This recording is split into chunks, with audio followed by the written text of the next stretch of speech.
Cuplikan Power Puan episode kali Jadi ini. banyak banget memang kesalahpahaman di sosial masyarakat terkait transpuan ini. Transpuan kadang-kadang ada yang menyebutnya, kalau dari dunia film tuh aku pernah lihat pekerjaan waria, pekerjaan transpuan, padahal transpuan itu bukan sebuah pekerjaan. Transpuan itu adalah sebuah identitas. Masyarakat tuh takut punya kesalahpahaman bahwa teman-teman transpuan itu jadi semacam kayak sekte yang akan menghancurkan dunia, atau mungkin yang akan menyebarkan virus penyakit atau virus ketranspuanannya menularin ke orang. Sesimpel itu kan. itu betul. Padahal kan logikanya enggak lah ya. Selamat datang di Power Puan.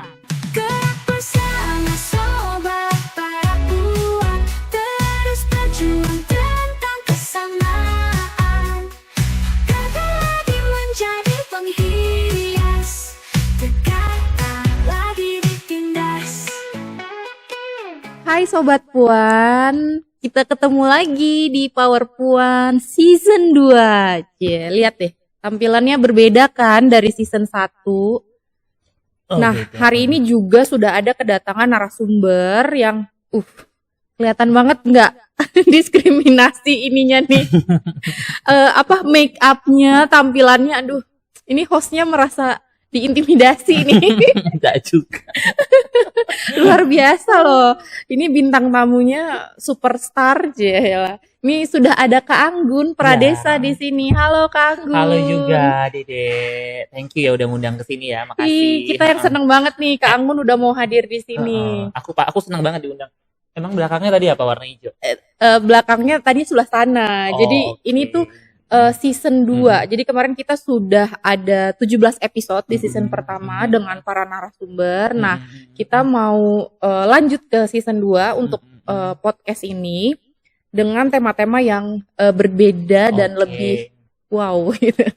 Berarti sukses ya yang season satunya ya, makanya ada season 2. Semoga ada season 3, 4, 5 sampai kayak sinetron tersanjung zaman dulu itu. Pada tahu nggak Sobat Puan sinetron tersanjung? Iya, mungkin itu milenial ya, bukan milenial. Oke, aku juga mau memperkenalkan dulu nih, ini Kak Anggun Pradesa.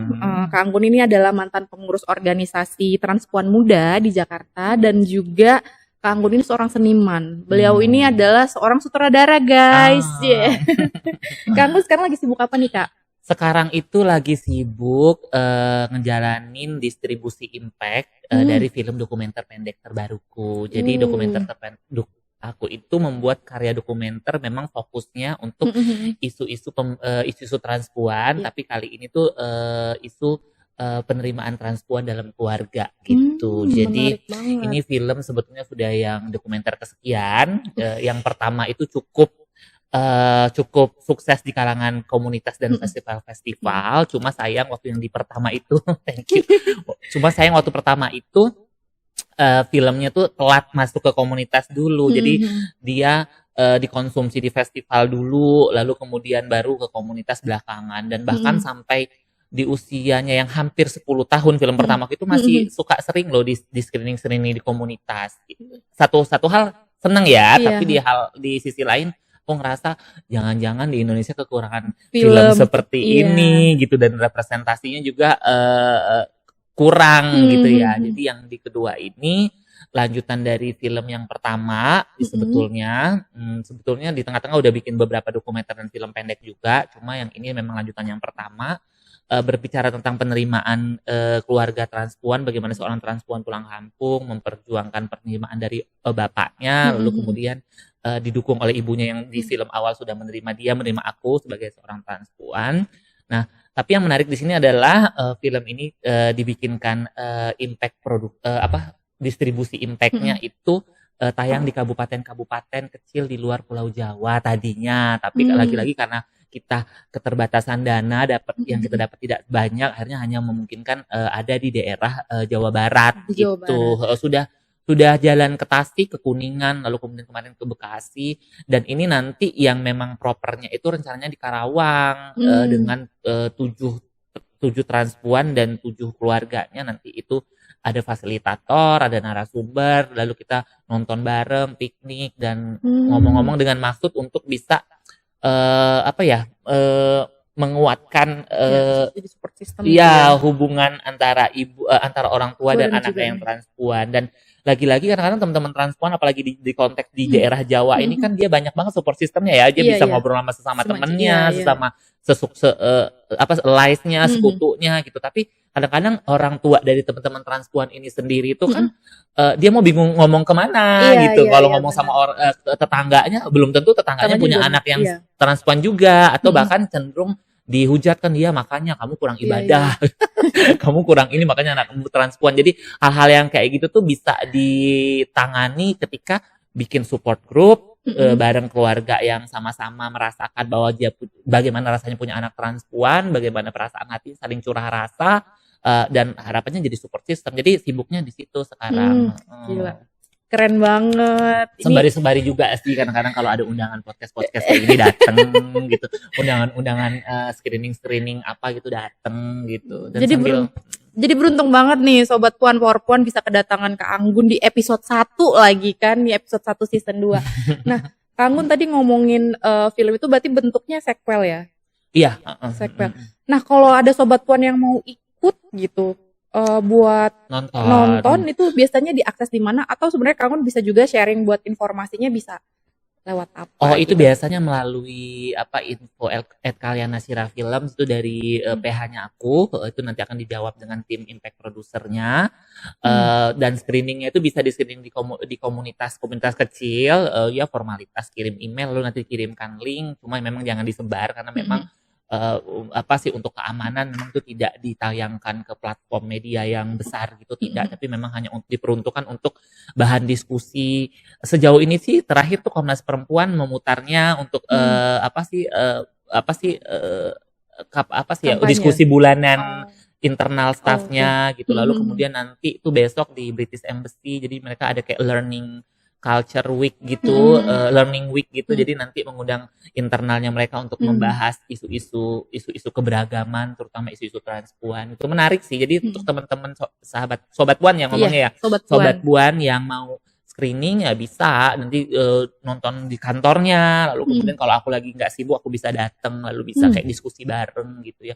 Karena apapun itu ya terkait isu keberagaman ini tuh memang tidak ada berhentinya kita belajar ya gitu, karena dunia makin berkembang, pengetahuan berkembang, lalu kemudian konteks keberagaman juga berkembang gitu ya sesuai konteksnya. Kalau zaman 10 tahun yang lalu mungkin konteksnya seperti ini, kalau sekarang ya sepertinya ya butuh upgrade gitu ya namanya dia. Harus selalu diupdate ya pengetahuan dan ini tuh. Oke. Iya. Seneng banget aku ngobrol sama Kak Anggun ini, vibes-nya positif banget gitu. Oh, gitu ya. Mungkin ini kita mau tanya-tanya hal yang paling sederhana aja dulu ya Kak Anggun. Kalau tadi ngomongin soal transpuan sebenarnya kayak rumah makan sederhana ya. Aduh, jadi lapar ya. Tapi kalau podcast kayak gini nggak boleh makan dulu. Nggak boleh. Ya kan, minum air putih aja biar minum cantik. aja. Tahu aja kalau ini nggak properti tapi loh Kak, ini boleh diminum. Boleh diminum, oke. Ini Kak mau nanya sebenarnya yang mendefinisikan seseorang itu menjadi transpuan itu siapa dan apa sih sebenarnya? Mungkin Sobat Puan di rumah juga masih ini nih Kak, awam dengan pengetahuan soal definisi transpuan. Siapa yang bisa mendefinisikan dan apa? Oke. Pastinya segala transpuan. Jadi banyak banget yang kesalahpahaman di sosial masyarakat terkait transpuan ini. Transpuan kadang-kadang ada yang menyebutnya, kalau dari dunia film tuh aku pernah lihat pekerjaan waria, pekerjaan transpuan, padahal transpuan itu bukan sebuah pekerjaan. Transpuan itu adalah sebuah identitas, sama seperti cis perempuan dan juga cis laki-laki gitu kan, itu adalah sebuah identitas gitu, bukan pekerjaan dan juga bukan perilaku gitu. Karena orang perilaku transgender, perilaku transpuan gitu, itu bukan sebuah perilaku. Perilaku itu kan adalah ketika kita berjalan mengerjakan apa, itu perilaku gitu ya. Jadi aku terangkan sedikit tentang sejarah kenapa berubah jadi transpuan. Jadi menarik sekali karena ketika semua berubah menjadi disebut identitasnya sebagai transpuan, itu ada ada semacam kayak kekuatan dari teman-teman komunitas gitu untuk memproklamirkan Memproklamirkan. identitasnya ke masyarakat bahwa kami itu transpuan. Karena sebelumnya identitas kami itu dinamai oleh pemerintah gitu loh. Waktu itu pernah gubernur yang progresif pada tahun berapa aku lupa, Bapak Ali Sadikin itu menamai kami kan Wadam ya gitu. Lalu kemudian Wadam. iya Wadam. Itu kalau nggak salah wanita Adam atau wanita Adam gitu ya, kayak gitu. Tapi kemudian berubah. Tapi konteksnya kan positif ya. Dia memberikan hal itu tuh supaya orang ngatain kami tuh menyebut kami banci dan bencong gitu. Tapi seiring berkembangnya zaman lagi, kemudian dinamai lagi kami itu waria, wanita pria gitu. Dan terminologi itu aku rasa jadi kayak semacam kami ini kan bagian dari perempuan ya, cis perempuan, transgender perempuan. Jadi kalau dengan term itu waria, wanita, pria, berarti kan kita tuh kayak wanita bukan, pria bukan nggak sih gitu. Lalu kemudian kan terminologi yang digunakan di kelompok aktivis perempuan juga kan wanita itu tuh ini ya digantikan dengan perempuan kan. Jadi makanya akhirnya komunitas menyepakati menamai dirinya sendiri sebagai seorang transpuan. Lalu siapa yang berhak mendefinisikan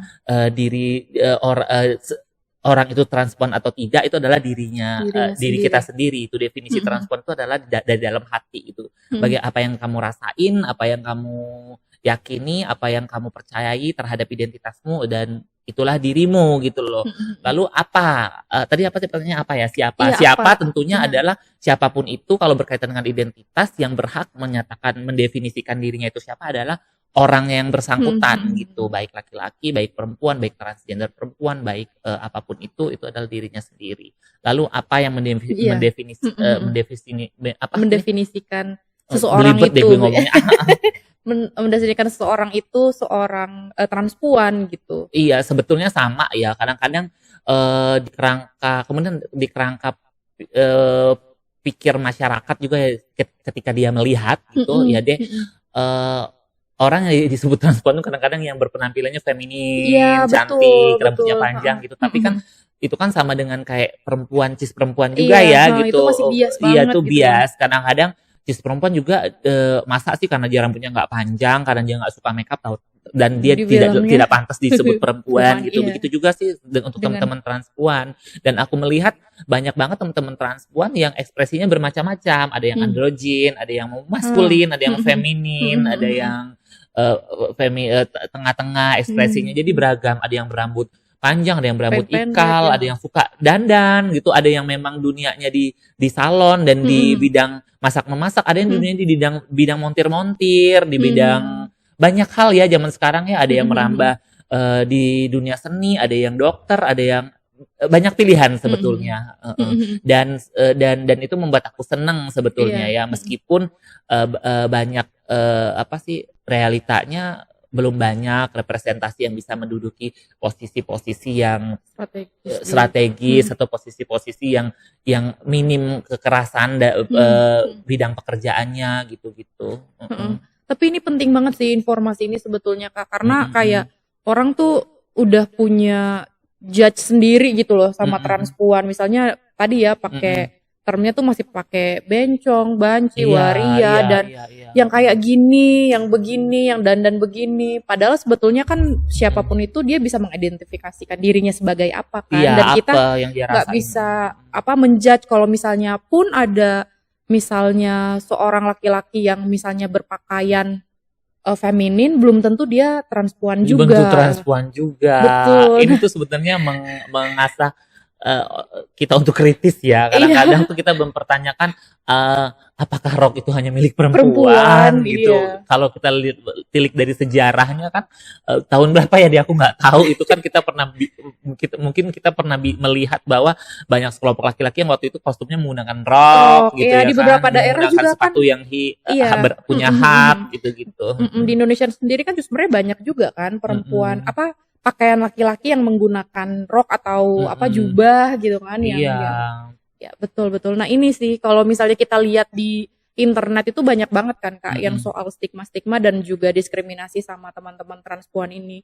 Jadi kayak orang-orang ini melihatnya berhak menjudge atau mengidentifikasi gender seseorang gitu. Iya betul, dia tunjuk kamu kan kamu ya, contoh gitu. kamu gay ya, kamu karena kamu kayaknya feminin gitu kan, padahal Iya, belum iya. tentu Iya, ya betul, gitu betul. loh. Terus kamu jangan-jangan transpuan ya, kadang kamu suka pakai rok, ya belum tentu juga. Yang paling bener adalah eh, eh, di satu hal mungkin nggak sopannya kalau nanya-nanyain kamu kamu Kamu trans apa atau gitu? kamu gay bukan sih gitu, atau apa kamu lesbian atau apa sih gitu, kan nggak Heeh, sopan gitu ya. iya. Tapi kalau udah dekat mungkin bisa ditanyakan langsung, diklarifikasi seperti kayak sebutan gitu. Maaf kak, kakak mau nyamannya dipanggil Apa, apa, betul. ibu, mbak, Mhm. atau apa. Jangan ujuk-ujuk panggil tante, karena tante memang itu kan panggilan untuk perempuan ya, lawannya om atau paman Mmm, gitu. Tapi ada beberapa orang yang cis perempuan pun kalau dipanggil tante ngerasa nggak kayak yang nyaman ya? insecure Nggak gitu, karena nyaman ngerasa, juga. oh kok kayak aku yang kayak tua gitu, dipanggil ibu juga. Jadi alangkah baiknya memang dibiasakan sih Iya, ke iya, kelompok betul, betul. manapun itu, ketika itu maaf kamu Eee, aku nyamannya dipanggil Panggil apa apa? ya Ah, iya, iya. Itu hal gitu. sederhana Hal ya, sederhana yang yang nampaknya perlulah kita biasakan untuk menanyakan ke orangnya lain. Iya, gitu. betul, betul. Nah, ngomongin soal itu, tadi kita udah sempat bahas juga sih gimana keadaannya sekarang dengan banyak banget Kak Anggun udah lihat kayak teman-teman transpuan sekarang udah banyak nih bermacam-macam di mana. Tapi kalau menurut Kak Anggun sekarang teman-teman transpuan yang ada di Indonesia nih seperti apa sih melihat transpuan atau kondisinya sekarang gimana nih Kak yang berkembang di masyarakat? Yang berkembang di Iya. masyarakat. Sebetulnya aku melihatnya jadi kayak yang abu-abu gitu ya. Maksud di masyarakat tuh penerimaannya kayak yang abu-abu. Di satu sisi kalau kita nggak sampai yang viral banget, sebetulnya hidup itu aman-aman Aman-aman aja. aja. Bukan aman-aman aja juga sih, nggak begitu bahayanya Iya, iya. gitu kan. Tapi kan kadang-kadang kan kita ini kan transpuan yang juga beraktivitas, bersosial, lalu kemudian kan kita rentan banget ada orang Iya. kita posting di Instagram kegiatan hari-harian kita, lalu kemudian nggak bertentangan dengan pemahaman masyarakat tuh jadi masalah gitu. Contoh terakhir itu kan ada aku baca di apa ya, di TikTok kalau nggak salah, itu ada temen transpuan yang dia lagi selfie di toilet perempuan dan jadi heboh gitu loh. Oke, Padahal karena sebetulnya kalau menurutku ya selama apa ya, menurutku ya teman-teman transpuan karena dia ada mengidentifikasi dirinya sebagai bagian dari perempuan, jadi dia masuknya ke toilet perempuan dia berhak gitu. di situ Karena di kan. Indonesia juga nggak ada kan toilet yang gender netral. Iya. Ada sih di beberapa kafe, tapi kan nggak sampai sebegitunya banget. Jadi kondisinya sekarang itu kalau aku lihat masalah representasi di media terutama ya, itu sudah banyak banget berseliweran teman-teman transpuan. Memang banyaknya di selebgram ya kan, Iya, di betul. selebgram gitu, dan itu membawa dampak di masyarakat bahwa jadi masyarakat lebih aware tuh, lebih paham, oh dia Iya, transpuan gitu, oh transpuan tuh ini, transgender tuh ini gitu.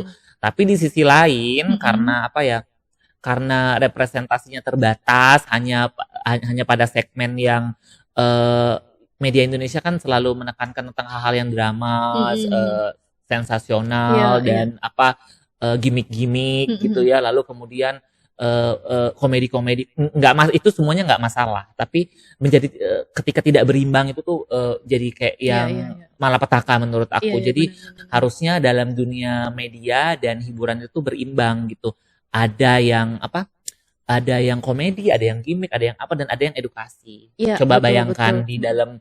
di dalam televisian kita deh gitu, yang edukatif kayak yang zaman dulu ada talk show yang dibawain oleh apa sih tokoh senior transpuan itu kan sekarang udah mulai nggak ada. nggak ada, dan bahkan tuh Kan sebetulnya di-ban nggak ada ya. karena di ban ya. Iya. Ada aturan yang nggak boleh Iya. tampil laki-laki yang yang Bayi berpakaian perempuan. Tapi Iya, sebetulnya betul. kan kita ini transpuan bukan laki-laki, kita tuh kan part of perempuan, Iya, cis betul. perempuan dan transgender perempuan. Itu kesalahpahaman yang sebetulnya harus diluruskan di masyarakat, karena belum diluruskan juga jadinya tuh naiklah ke pemahaman-pemahaman orang-orang di pemangku kebijakan gitu ya deh gitu. Jadi tapi siapa sih kita kita kan aktivis ya, maksudnya panggung kita tuh nggak sebegitu besarnya kalau dibandingkan panggung selebritis gitu ya. Ya mudah-mudahan suatu saat ada selebritis yang bisa ngomong, kasih edukasi ke masyarakat, dan itu tuh ngebantu loh untuk penerimaan masyarakat ke teman-teman transgender perempuan ini. Aku punya temen yang kerja di advokasi lapangan gitu. Aku melihat dinamika bagaimana beberapa tahun terakhir dan mungkin bahkan sampai sekarang ada kasus kekerasan yang terjadi dari teman-teman transgender perempuan yang bekerja di jalanan gitu. Karena di Indonesia pekerjaan di jalanan itu kayak mengamen dan bekerja sebagai pekerja seks itu sebetulnya menurutku secara personal Hmm. itu adalah sebuah pekerjaan yang harus dihargai kalau Iya. mereka melakukan itu atas dasar kepengennya Kebencian, pribadi iya, gitu lah. iya, Tapi iya. yang perlu dikritisi adalah ketika mereka bekerja di jalan itu Mm-mm. sebagai pengamen dan pekerja seks itu aman atau tidak, ada jaminannya Nah, atau tidak? betul. Tidak kan, dan penuh dengan kekerasan. Makanya harapanku sih semoga teman-teman punya peluang pekerjaan yang lebih Iya, baik iya, gitu, iya. dan ini juga bisa bukan tanggung jawab aktivis semata ya gitu, bukan tanggung jawab teman-teman transpuannya juga berjuang, tapi ini tanggung jawab besar negara loh, pemerintah gitu loh, memberikan akses pekerjaan yang layak, pendidikan yang layak gitu loh.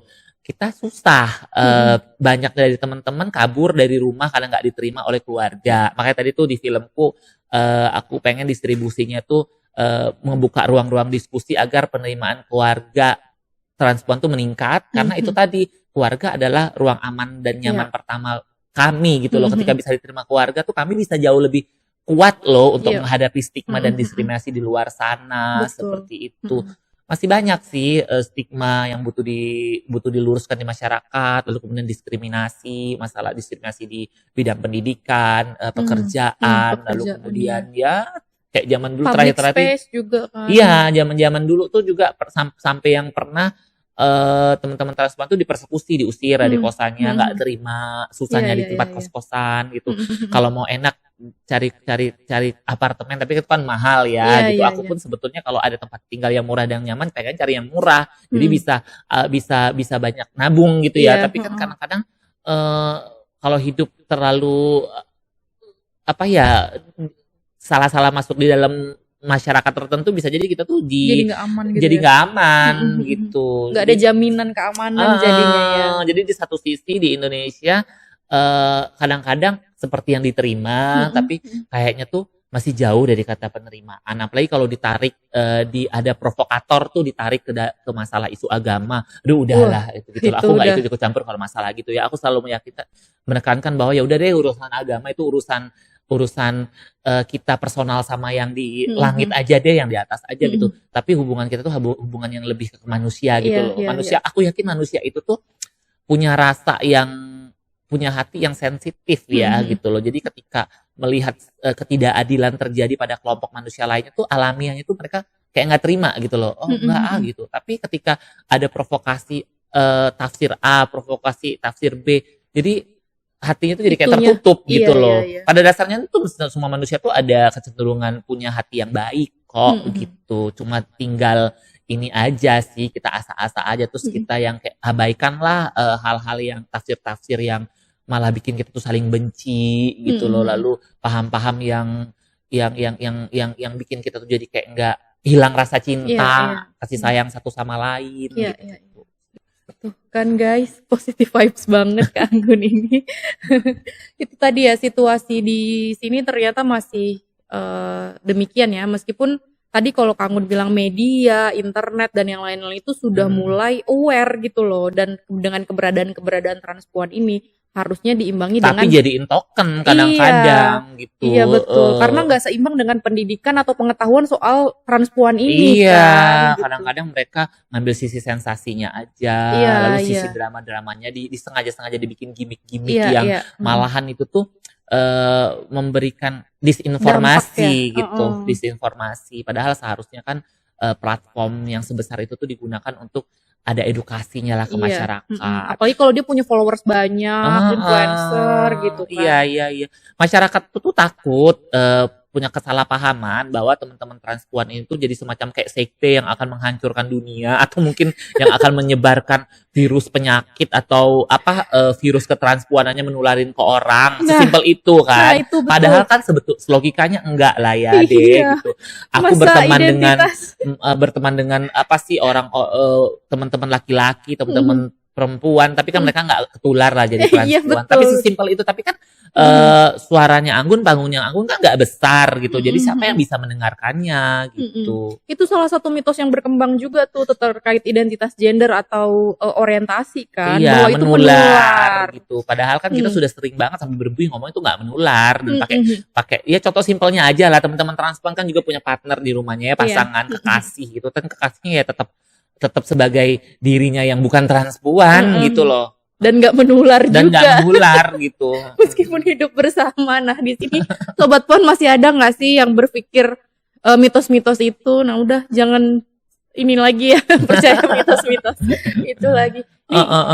Ini kaitannya sama kondisi sekarang, berarti sebenarnya udah ada belum sih Kak kebijakan atau perlindungan untuk teman-teman transpuan atau ragam identitas lain dari kekerasan, dari diskriminasi? Oh, ini berarti harus tanya ahli hukum ini ya. Tapi sih sepengetahuanku kayak yang baru terakhir heboh itu kan undang-undang penyiaran ya. Iya. Undang-undang penyiaran tuh ada pasal kalau nggak salah menyebutkan bahwa memang kelompok-kelompok kayak kami ini tuh tidak boleh diajak kerjasama baik dalam di TV ataupun wow. apapun itu. Kalau aku nggak salah ya gitu, lebih kurang kayak gitu, dan itu tuh miris sebetulnya. Lalu selama ini kan kami dihalangi untuk tampil di televisi gitulah. Lalu akhirnya tuh banyak produser, banyak sutradara yang tadinya mau bikin konten atau bikin hal apapun itu dibawa di layar lebar segala macam, dia takut filmnya nggak laku gitu ya, iya kan. Nah, terus ada yang kayak gini lagi tuh, jadi kita nanti mau tayang-tayang di platform YouTube, mau tayang di platform yang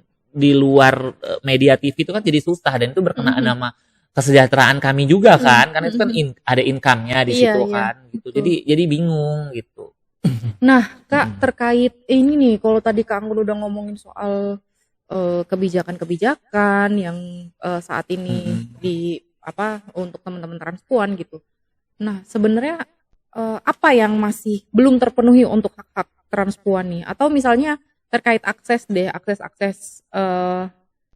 apa ya, kalau biasanya yang di isunya transpuan itu kan kayak dokumentasi, misalnya dokumentasi nama, iya kan, pergantian identitas itu kan juga kadang harus melalui pengadilan, mekanismenya yang panjang, belum lagi dengan stigma-stigma dari para aparat-aparatnya ini kan, gitu, aparat penegak hukumnya dan yang lain-lain. Itu gimana tuh Kak? Kalau akses itu, aduh aku jadi bingung deh saking banyaknya mungkin ya. Jadi yang belum terpenuhi, pertama yang harus aku bilang basic aja dulu ya. Basic itu adalah pendidikan gitu. Kenapa pendidikan itu belum dipenuhi oleh pemerintah? Di sini aku mengarahkan lagi ke pemerintah gitu ya. Karena teman-teman transpuan ini tuh pengen bersekolah. Tapi ketika di sekolah itu mereka suka diejekin sama guru, kayak zaman dulu sama aku gitu, terus diejekin sama teman-temannya, lalu kemudian nanti ngelapor ke gurunya bilang, aku diejekin nih, aku dibully nih, malahan diceramahin balik. Kenapa kamu laki-laki kok kemayu, kok kamu jadi bencong? Bahkan ngelapor ke orang tuanya pun, orang tuanya juga malahan balik marahin dia. Jadi situasi yang kayak gini tuh jadi nggak kondusif dan nggak bikin teman-teman transpuan kami itu nyaman di sekolah. Akhirnya banyak yang memutuskan putus sekolah sebelum kelar gitu loh.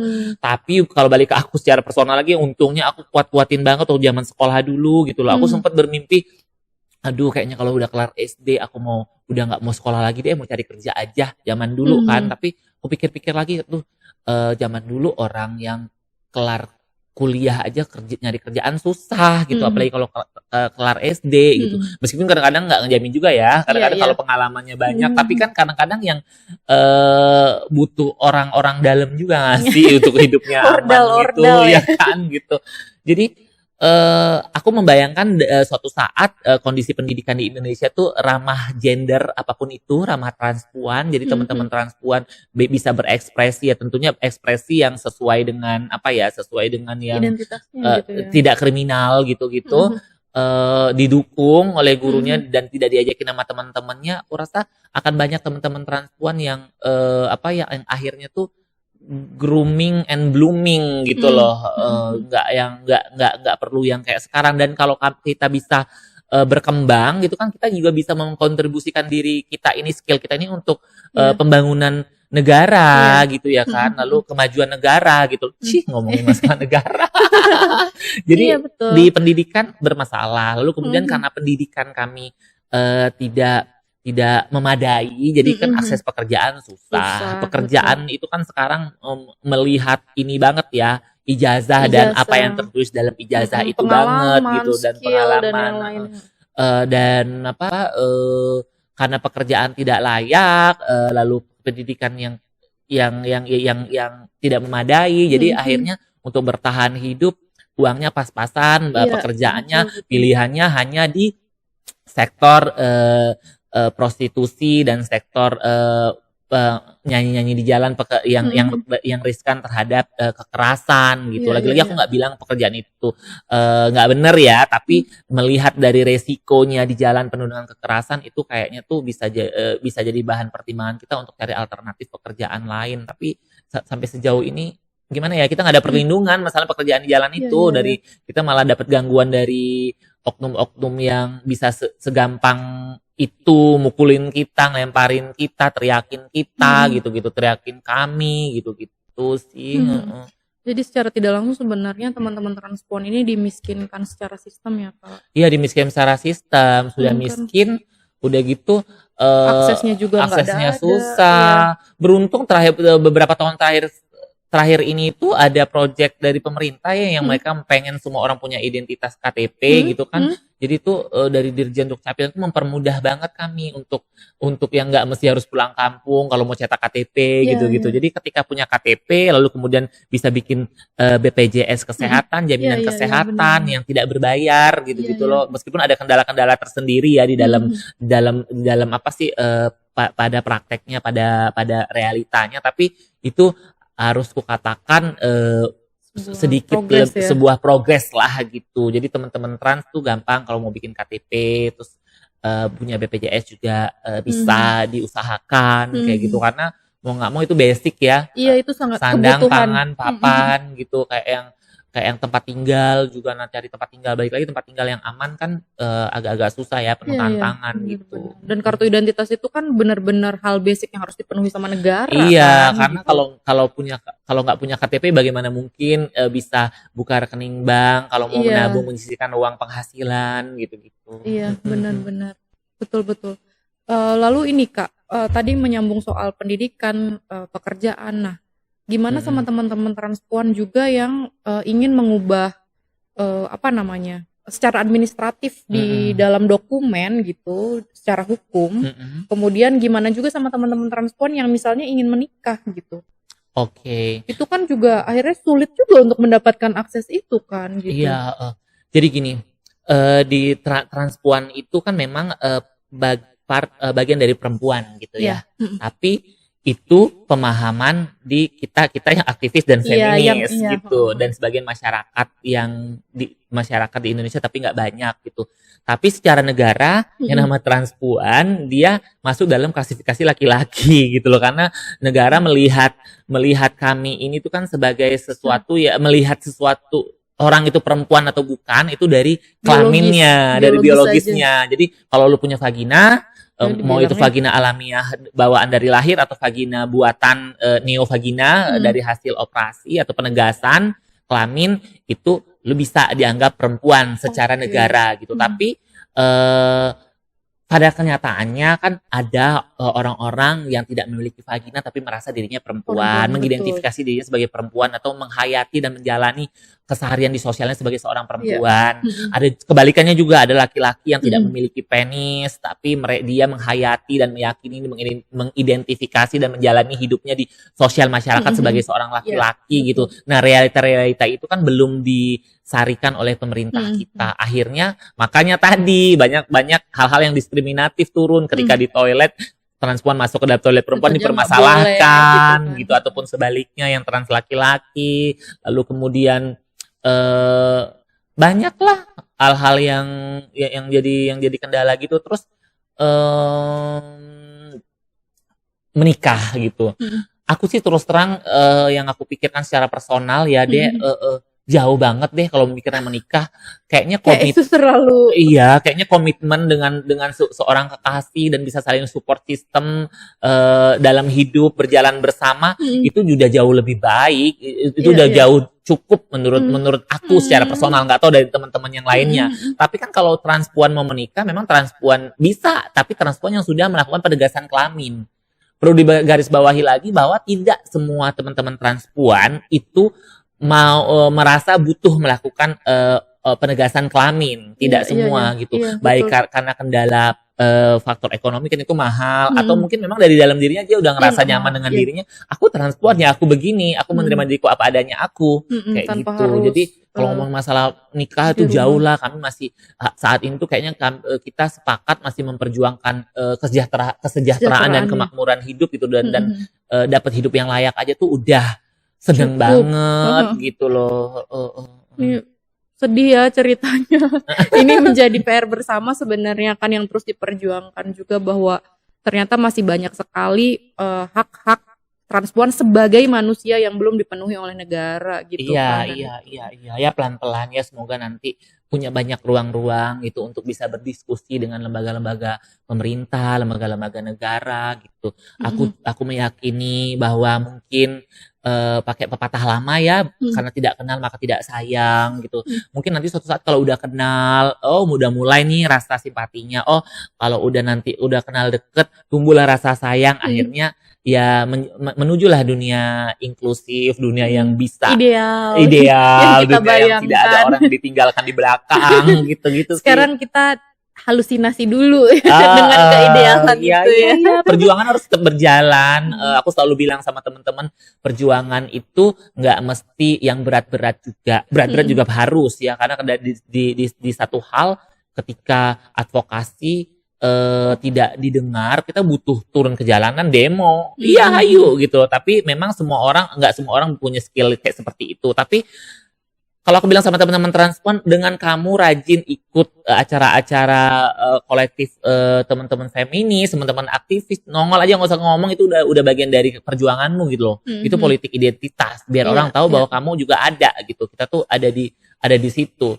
Dan masalah perjuangan secara umum, menurut aku selama tidak mundur ke belakang, kalau lelah jalan di tempat atau pelan-pelan dulu deh jalannya, itu juga nggak apa-apa, karena kita pahami yang namanya perjuangan itu evolusi yang panjang ya deh. Perjuangannya nggak tiba-tiba di depan mata seminggu, 2 minggu, sebulan, setahun gitu, enggak. Mungkin hasil perjuangan kita hari ini, podcast ini kan adalah bagian dari perjuangan juga gitu ya, mengedukasi masyarakat, memberikan pemahaman ke masyarakat. Mungkin dampaknya bisa terjadi puluhan tahun, ratusan tahun, dan dirasakan oleh anak cucu kita gitu. Benar. Nggak apa-apa juga gitu. Iya. Tapi kita nggak boleh berhenti berjuang gitu ya. Iya, karena hidup adalah sebuah perjuangan. Perjuangan. Kalau berjuang terus kapan bahagianya ya, Bo? Makanya harus Mungkin tetap sembari berjuang, sembari tetap menikmati. nonton di bioskop, Iya. sembari berjuang, sembari tetap ke pantai, sembari Makan berjuang enak. makan enak, sembari berjuang tetap pacaran gitu ya. Jadi kan nggak Seimbang. Jadi seimbang dan nggak stres juga. Betul. Untungnya kan belakang-belakangan di kalangan aktivis, baik itu aktivis transpuan, queer, ataupun feminis dan aktivis secara umum, itu kan udah mulai aware ya dengan isu Iya, kesehatan mental. Jadi secara berkala biasanya ada gathering sesama staff, lalu bener. kemudian bilangnya tuh well-being, Iya. wellness and well-being. Iya. Itu tuh bagus banget gitu loh. Benar-benar, soalnya aktivis yang suka berjuang ini juga rentan stres ya. Rentan stres, karena stres Rentan nanti burnout. kena GERD, ya kan, asam lambung naik gitu, terus air tiba-tiba metong kan, aduh kita sedih kehilangan teman-teman yang peduli. Itu tuh udah masih jumlahnya sampai sekarang sedikit, nggak sebegitu banyak. Ya kan, Iya, kalau dihitung dari bener. 280 juta ya masyarakat di Indonesia, terus seberapa persennya sih yang jadi yang peduli dan jadi aktivis, tiba-tiba sesedikit itu hanya karena stres, GERD dan mampus meninggal gitu. Kan kita kan sedih gitu loh. Please ya, kita harus memperhatikan kesehatan mental kita gitu. Kan? Jadi GERD itu penyakit aktivis ya Kak ya. Nggak tahu sih, tapi kebetulan aku ada GERD juga sih sebetulnya. Oke, ini makin seru nih obrolannya nih. Selain positive vibes, kamu ini, aduh seru banget. Kayaknya harus ada episode 2 nggak sih guys, buat ngobrol lanjut sama Kak Anggun. Masih banyak narasumber lainnya menanti. Kenapa? Nah, ini nih Kak, apa namanya, dari tadi kan ngomongin, kalau diomongin hal diskriminatif itu banyak banget. Semuanya bisa kita sebutin dari A sampai Z, ada ratusan ribuan gitu Ya, sampai kan. malas Sampai ngomonginnya malas sebetulnya, karena udah lelah gitu. Betul, saking banyaknya. Nah, mungkin sekarang kita mau ngobrolnya hal-hal yang tadi ya, yang ideal-ideal tadi, dan juga best practice deh. Ada nggak, mungkin kamu boleh nggak share ke Sobat Puan juga, cerita hal-hal yang apa namanya ya, best practice dan cerita-cerita hangat dari teman-teman transpuan yang mungkin bisa juga diterapkan sama teman-teman di rumah gitu, sama Sobat Puan. Oh iya. cerita-cerita hangat dan hal baik. Kalau ngomongin diskriminatif, wah udah banyak banget deh, nggak usah Ah, di. ah, ah, ah, ah, ah. Ya cerita hangat yang kalau dengan pemerintah ya itu tadi ya, KTP Iya, itu, lalu kemudian BPJS Ketenagakerjaan, meskipun ada cerita pencairannya susah gitu-gitu. Itu menurutku ada sentuhan hangat dari cerita gitu, kolaborasi antara pemerintah dan teman-teman komunitas transgender perempuan. Lalu kemudian mungkin cerita-cerita, kalau aku ya yang dekat yang aku lihat itu cerita-cerita menguatkan dari ibu yang menerima anaknya yang transpuan. Ketika aku screening, bahkan sampai ibu tuh bilang katanya, aku tuh ngebelain anakku sampai aku bercerai sama suamiku katanya, karena suamiku suka pukul anakku gitu, padahal aku sayang sama anakku. Lalu cerita ibu lainnya yang tiba-tiba anaknya nggak pulang-pulang, pergi entah kemana, dia cari dan ketemu, melihat anaknya tuh lagi ngamen nyari duit gitu, dan dia berpelukan dan saling tangis dengan ibunya. Itu kan cerita-cerita penerimaan yang hangat gitu ya. Lalu kemudian ya beberapa teman-teman transpuan yang dengan jerih payahnya lalu kemudian berjuang mendapatkan beasiswa kuliah S1, lalu kemudian dapat support kuliah lagi gratis mungkin S2-nya, tapi meskipun cuma sedikit banget ya yang aku lihat itu gitu. Tapi yang paling membahagiakan cerita hangat adalah ketika teman-teman transpuan itu tuh bisa menerima dirinya dengan baik, dan dia tidak menganggap dirinya itu berdosa, tidak menganggap dirinya itu adalah sampah masyarakat. Dia itu ada sesuatu yang menurut aku progresif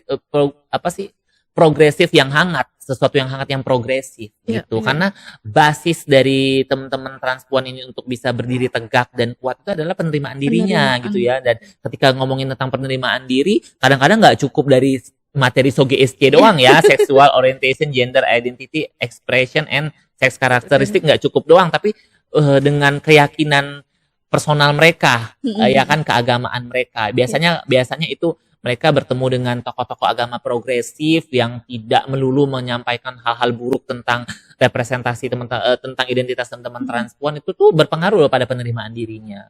Karena aku melihat ketika teman-teman merasa dirinya berdosa lah, dirinya suatu saat aku pengen berubah, taubat, jadi laki-laki.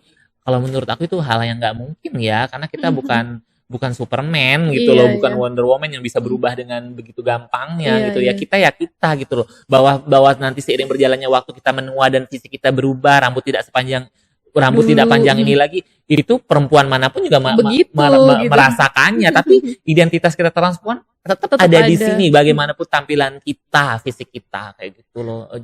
Jadi itu kayaknya happy banget.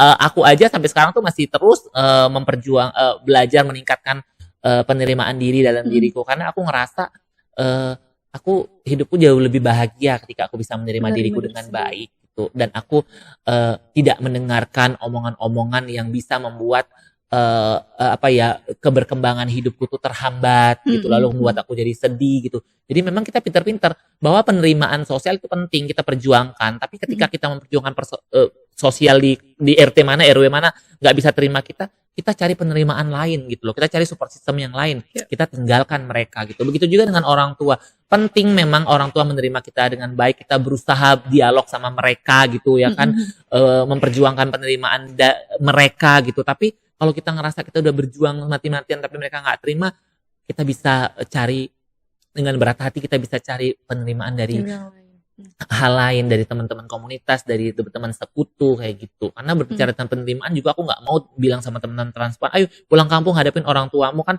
karakter orang tua itu beda-beda ya. Kita harus melihat keamanan kita juga. Jangan sampai pas tiba-tiba ntar lu digorok lagi sama bapak lu ya kan, atau lu diparang lagi sama bapak lu. Itu banyak kejadian kayak gitu, dapet kekerasan, bukannya malahan penerimaan, lu malahan mampus ya kan. Itu kita nggak pengen juga kayak gitu. Apalagi trauma-trauma yang akan dialami yang bisa berkepanjangan kan. Seru sih melihat hal-hal yang hangat, kayak yang waktu itu di Grammy Award kan ada sosok transpuan yang dapat piala musiknya gitu, dan dia happy, dan kita pun juga ngelihatnya happy. Lalu kemudian sosok di dunia perfilman Indonesia menjadi kontroversial waktu itu, Kak Oscar Lawalata ya, dia masuk nominasi nominasi sebagai Best Actress ya, dan itu kan heboh ya, komentar-komentar dari netizennya gitu-gitu.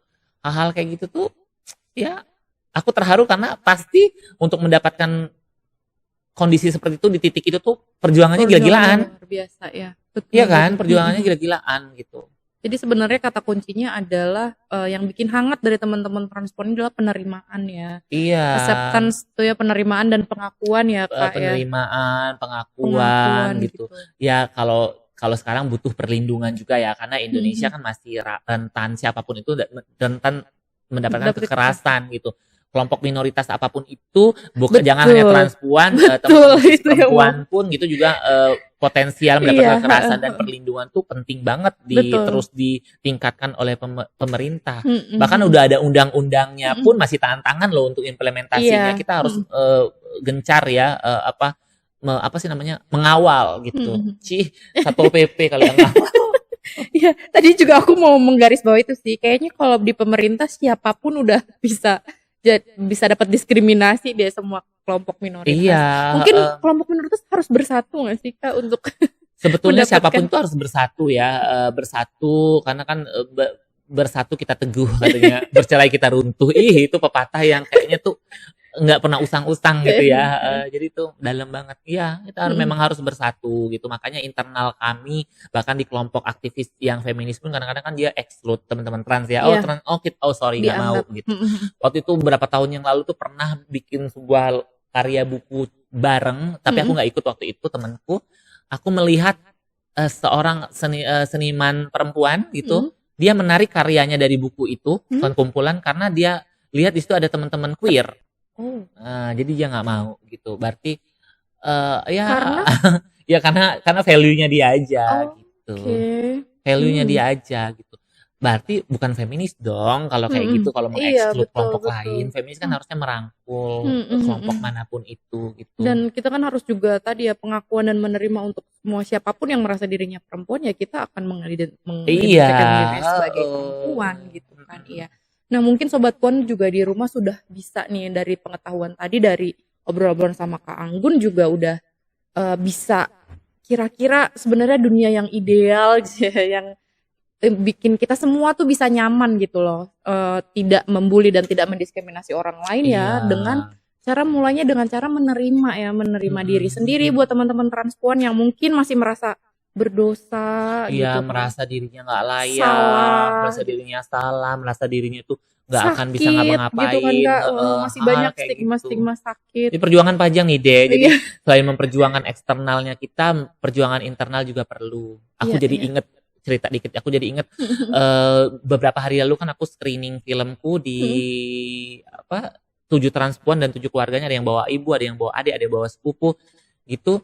Ada seorang transpuan usia mungkin 50 tahunan ke atas, lalu kemudian dia ngomong tentang suatu saat aku pengen berubah jadi laki-laki dengan kostum dia yang sekarang dia menggunakan selendang segala macam gitu, tapi dia nggak bisa melakukannya itu, tapi itu kan menurutku hal yang menyedihkan banget ya. Kenapa nggak menerima dirinya aja apa adanya gitu loh. Masalah dosa atau enggak itu kan urusan yang maha kuasa ya. Yang kita penting nggak bisa nentuin Iya, berdosa apa enggak, bukan manusia yang menentukan iya, gitu aku kan. juga inget banget tuh kalimat salah satu ustadz pesantren dari Cirebon waktu itu ngomong sama aku ketika kami ada kelas di di salah satu kelas dengan teman-teman transpuan lah gitu. Ada yang nanya, Ustadz kenapa sih orang-orang tuh bilang kita tuh haram gitu katanya. Terus Ustadznya jawab katanya mempertanyakan transpuan itu halal atau haram itu sama dengan kita mempertanyakan pintu atau jendela itu tuh halal atau haram gitu. Itu nggak penting gitu. Yang penting tuh pintu ataupun jendela itu tuh berfungsi dengan baik atau tidak. Jadi teman-teman transpuan, kita berfungsi baik enggak untuk diri kita sendiri, untuk keluarga kita sendiri, dan untuk sosial kita.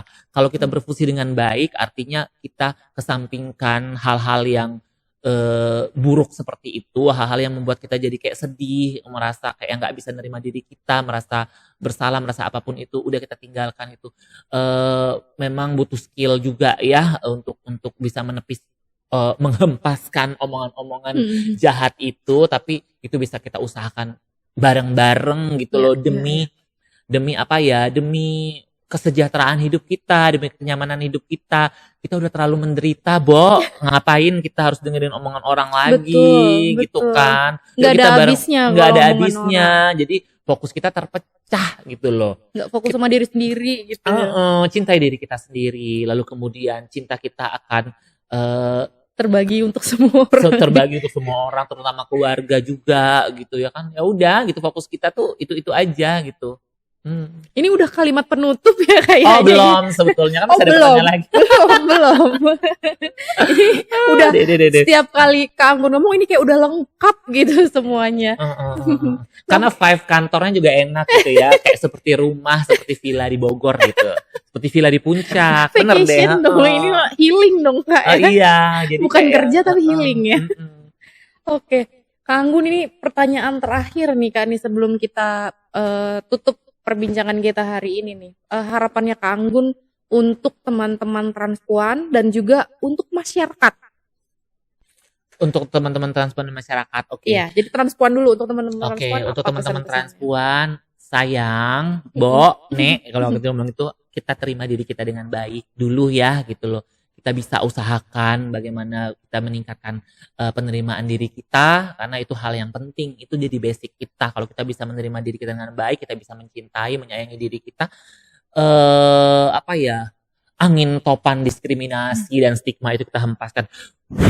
Gitu ya, tapi itu memang nggak mudah, tapi itu bisa diusahakan dengan cara ayo kita merapat ke organisasi pemberdayaan teman-teman transpuan, ada banyak di Indonesia gitu, ayo kita merapat gitu, kita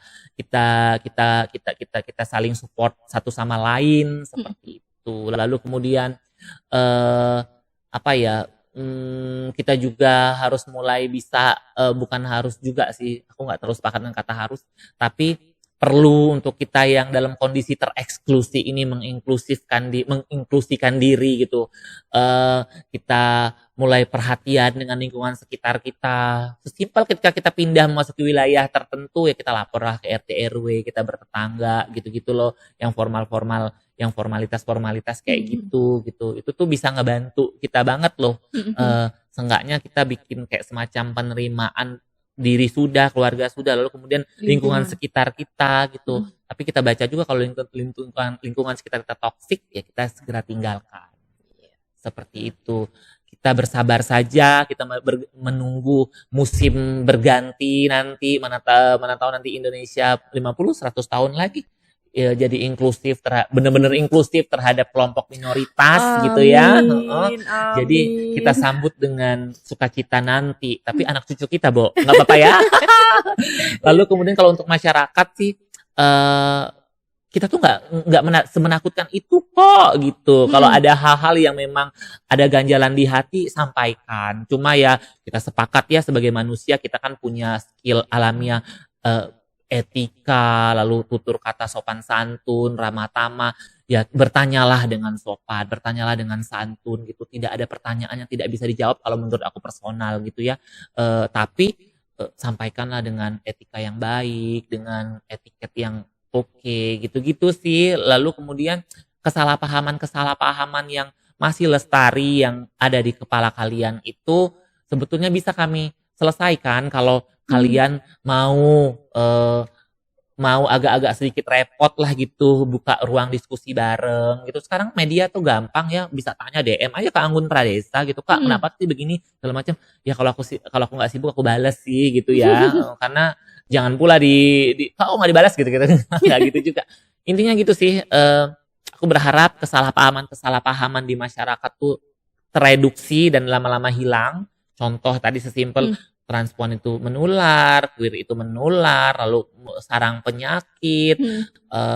Ya, Yayasan Kesehatan Perempuan pasti tahu ya data-data bahwa yang namanya penyakit itu kan milik semua identitas gitu. Itu kan identitas punya perilaku beresiko tertentu gitu. Mau identitasnya apapun itu, laki-laki, perempuan, transpuan, cis perempuan, ya kan trans laki-laki, ya pasti di Yayasan Kesehatan Perempuan paham banget dengan hal kayak gitu. Jadi segala sesuatu yang menjadi pertanyaan kalian, yang bisa jadi itu kalau nggak ditanyain atau nggak dikeluarin jadi kesalahpahaman yang mendalam di dalam dirimu, itu kan membahayakan. Itu sebenarnya bisa bisa dijawab loh gitu loh. Mhm. Bahkan narasi A yang salah pun kami tuh sebetulnya punya narasi tandingannya, Iya. cuma kami tuh nggak, kadang-kadang tuh apa Nggak ya, punya ini. nggak ditanya, Nggak ditanya. lalu kemudian Nggak nggak ada ada ruang ruang diskusi, diskusinya, betul. lalu kemudian ya diskusi kalau beda pendapat itu biasa lah gitu ya, Mhm. biasa kalau menurut aku.